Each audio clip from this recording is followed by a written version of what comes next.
Cherie Hanson here, continuing on with Nathaniel Brandon's The 6 Pillars of Self-Esteem today. I'm taking notes as I go and just sharing those bites with you. We're looking at acknowledging what we are doing.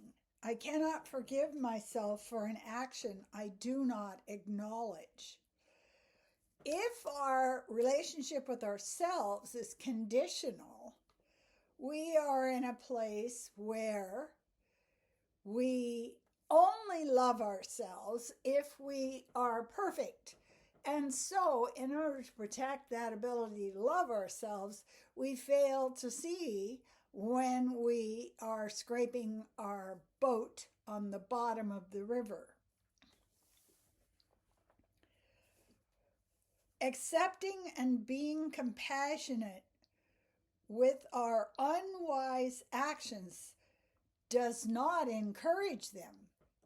In other words, if I look at something and say, boy, was I ever mistaken when I did this, that doesn't mean I'm going to commit the same errors over and over again, because disliking what we have done does not solve it. It's like yelling at a child for doing something. You know, why aren't they motivated? Well, because you're yelling at them.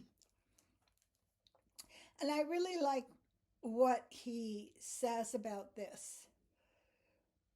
If we acknowledge our humanness, it reduces the likelihood of them reoccurring because we can see them clearly.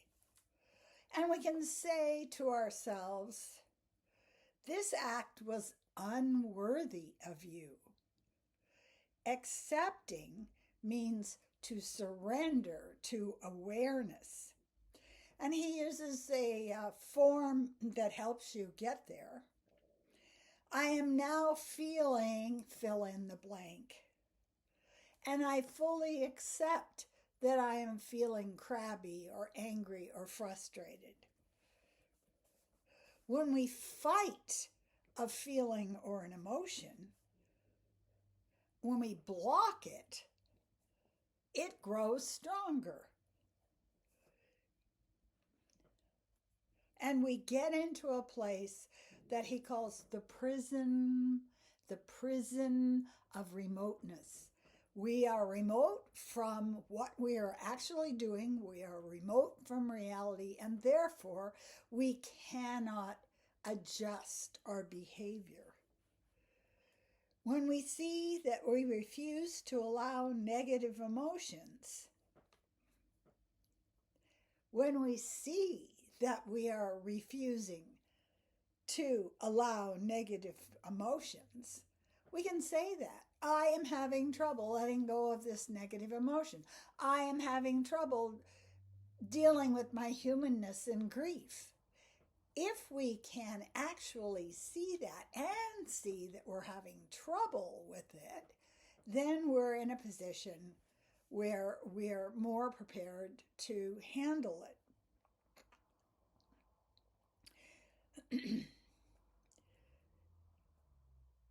To continue the strength of the negative emotion, when we want to build negative emotion, let's get more of it. The best thing you can do is resist it, because what you resist persists.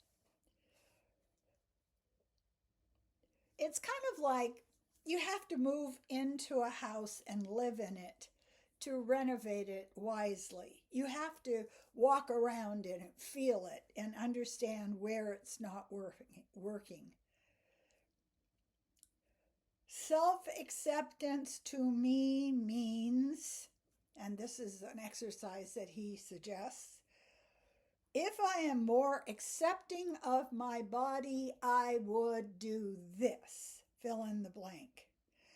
When I deny or disown my body, I do this, fill in the blank. If I am more accepting of my conflicts, I would do what? And I think the thing he says, which is so brilliant, and I've heard so many good teachers say, we are most frightened of our assets. We are more frightened of them than we are frightened of our shortcomings. The next point he brings up is the practice of self-responsibility. I am responsible for the achievement of my desires, for my choices and actions, for my level of consciousness, for the way I interact in my relationships, my behavior with other people, how I prioritize my time, the quality of my communications, my personal happiness, choosing the values I live by for raising my own self-esteem. The buck stops here. I am responsible. We don't lay down in the bottom of the boat and hope somebody's going to rescue us. We have to take responsibility. No one owes me the fulfillment of my wishes. Put your life back into your own hands. Will we honor our gifts or will we betray them? And we betray them when we make ourselves weak, make ourselves a victim, make ourselves somebody who just can't do something. Without productive goals, we will remain forever emotional children. Can I say that again?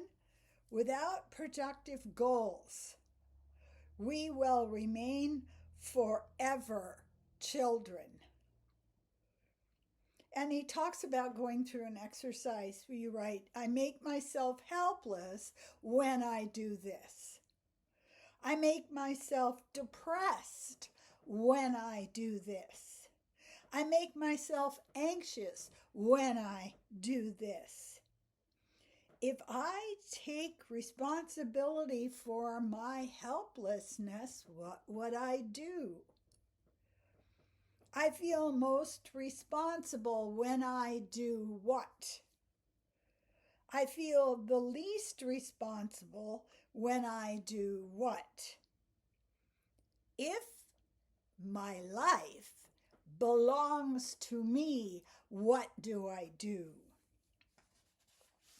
The next pillar is the practice of self-assertiveness. This is a difficult one for a lot of people. If we face the basic problems of life with an attitude of, who am I to know? Who am I to judge? It is futile for me to try to understand. Self-esteem affects our emotional incentives.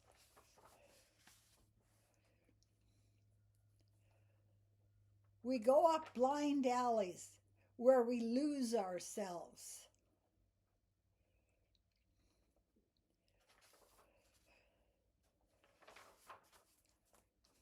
Self-assertiveness is about what we are for. Stand up for your right to belong to yourself. When you ignore your deepest yearnings, you will never hear the music within you.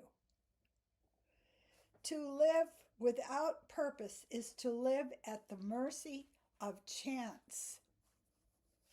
And so we have come to the pillar where, because we love ourselves so much, we are on our own side and we hold boundaries. We make ourselves accountable for our own lives, for our decisions, for the path we are walking on. Nobody kidnapped you in a gunny sack or threw you in a van and made you do today. today was full of choices which you made. And the most difficult thing of all is to understand what you desire, what your heart wants, and to make a plan to go after that for yourself. Because we are more likely to deny ourselves. We are so terrified of our own power and our own strength that we put off achieving the happy life that we deserve. I can't do it. It's just me alone. I don't have any ability. So he reminds us of that. Stand up for your right to belong to yourself. Nobody can make you do something you don't want to do. No, I don't want to. Thank you for inviting me. Thank you for thinking of me, but no thank you.